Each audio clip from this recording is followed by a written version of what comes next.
ده البوتوكس وده الفيلر. البوتوكس مش هو الفيلر.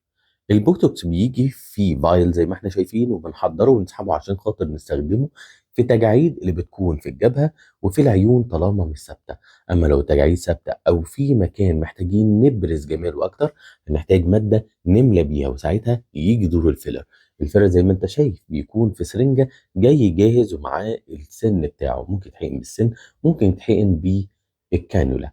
ولكن نأكد تاني، البوتوكس والفيلر غير بعض. ممكن يكونوا الاتنين مع بعض كومبلمنتري، يخدموا على بعض، بدليل ان احنا محتاجين نشيل العضلات وفي نفس الوقت نبرز جمال الخدود. ما يجيش حد يقول لي انا عايز اكبر خدودي واحقن بوتوكس، او اجي اشيل التجاعيد اللي موجوده عندي واحقن فيلر.